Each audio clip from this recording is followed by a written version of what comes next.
How's it going, guys? You're watching Austin Underground. I'm Ray Villarreal, and this is world-class guitarist, YouTube sensation, and just an overall amazing musician, Andy McKee. What's going on? How you doing?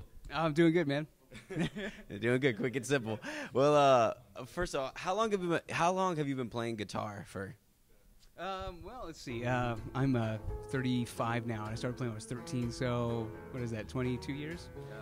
Something like that. Yeah, me neither. Yeah, so 22 years, I think. Yeah. 13 years old. And who taught you how to play the guitar, and what kind of drew you to it? Like, was it just automatically you knew that that's what you wanted to do, or?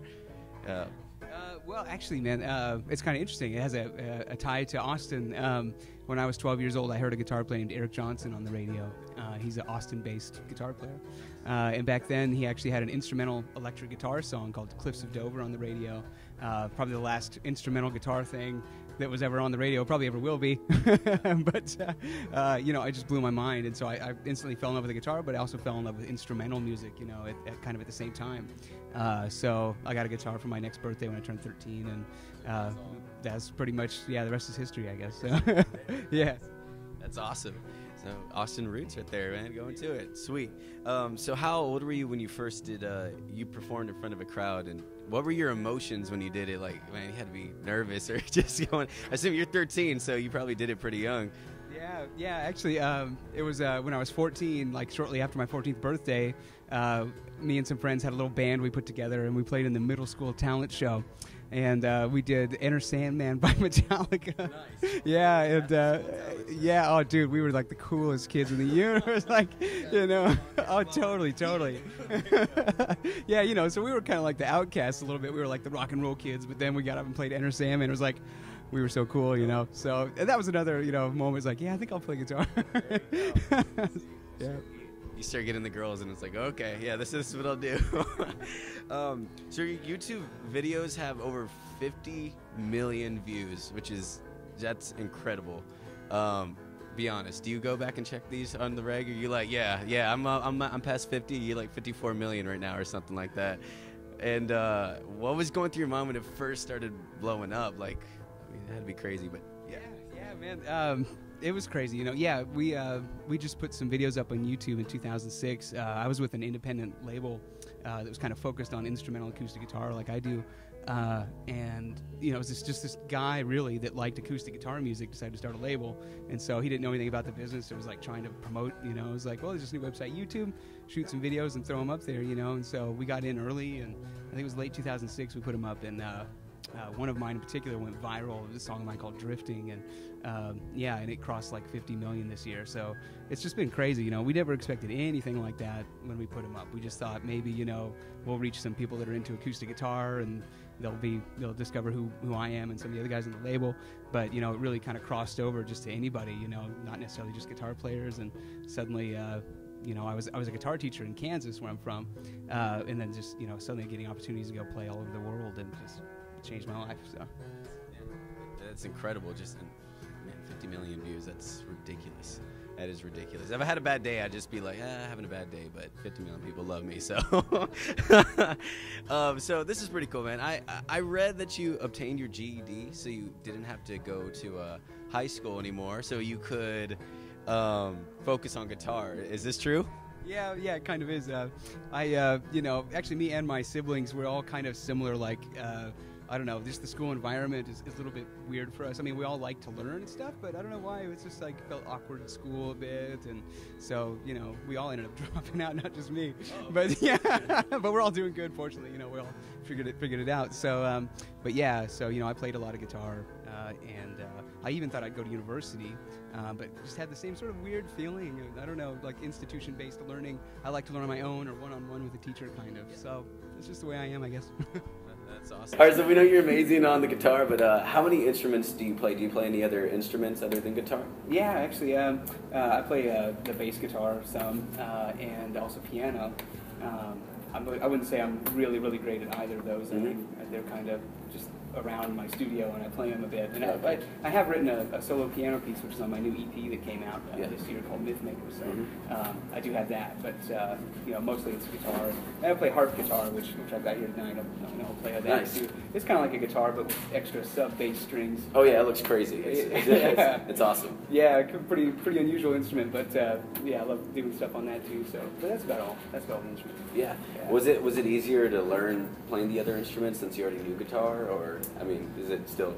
I mean, it's a challenge, obviously, but I mean, figure if you play one, kind of the other one's easier. Yeah, like you know, the bass guitar for sure is quite similar to the guitar. You know, as far as you know, strings on a fretted neck. You know, so that was easy enough to kind of get into. But piano's a little bit different, but also that is a very visually easy to comprehend instrument. You know, you got all the notes right there in front of you, and so it makes a bit more sense. Yeah.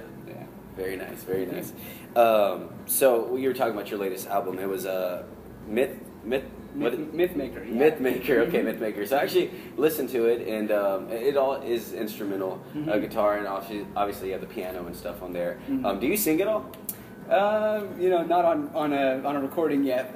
Maybe someday I will. I don't know. You know, but I do enjoy trying to sing stuff, and I can do okay. You know, but I mean, I'm getting the hang of like playing and singing at the same time. It's a whole other skill, really. You know. Oh yeah. Usually, all of my brain is really focused on playing the guitar and some of the kind of interesting things I do, but at the same time, like I mentioned earlier, when I first got into the guitar, at the same time, I really got into instrumental music. I don't know why, it's just really resonates with me. I know there's a whole, majority of the population probably really connects with lyrics, the rest of my family too, when we talk about music, they're always really into the lyrics, and I've always really been into music. So, I'll probably sing at some point, we'll see, but try it out. But I really love instrumental music, it's kind of what I do.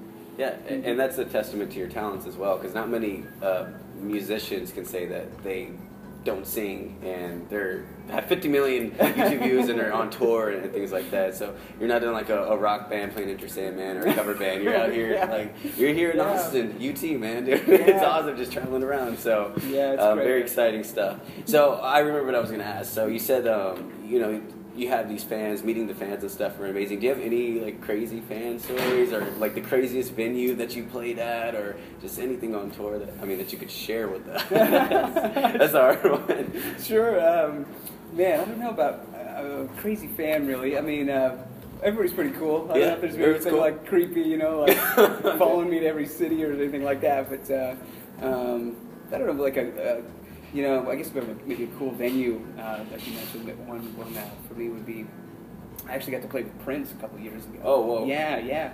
He found me on YouTube like everybody else. And so I ended up doing 9 concerts with him in Australia, That's crazy. It was like, 20, 30,000 seat places, and just, with his whole production and, the stage, which is shaped like his symbol and all that, and getting to play with the band, it was just amazing. So that was definitely something I'll never forget. Yeah. And did you call him Prince, or you're like the artist formerly known as Prince? Yeah. I'm just kidding. Like Prince. He's Prince again, yeah. He's Prince again, there you go.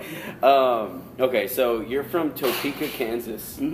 What's the best thing about Topeka, Kansas? Man, they got a really nice shopping mall. I don't know. It's like, I don't know, man. Topeka's pretty plain, honestly. I mean, there's nothing too remarkable, I guess, man. But it's where I'm from. It's where my family is. So that's probably for me, personally, why I'm there. I'm really tight with my mom still, and your family's there now. They're all still in the area. Yeah, me and my wife, my kids, we still, and she's from there too. So that's kind of why we stick around. But we definitely talk about moving at some point. It's okay, but I'm a little bit different frame of mind maybe than the majority of Topeka, Kansas. Well, I actually did some research on Topeka, Kansas. Did you know it's illegal to sing the alphabet on the streets at night in Topeka? I looked it up from every source. I got arrested for that. You got arrested for that? Totally, just last week. No. I was like, that's a crazy story. Okay, so we got to figure this out. Why is that law passed? Because they didn't just get together and were like, all right, the court's in order. I don't even know if that's how they pass laws, but like, it's illegal to sing the alphabet at night. So what do you think could have happened that caused it? Yeah. Sometimes you hear about these like totally bizarre, obscure laws in towns, and all I can think is like, maybe 100, 200 years ago or whatever, when the city was founded, like some neighbor was annoyed at their other neighbor. For some reason, he was singing. Maybe he was drunk, singing the alphabet at night. So he's like, "All right, we're making it illegal to sing the alphabet." That's probably what happened. That's probably. That's better to me. Well, thank you so much. This has been Austin Underground. Andy McKee.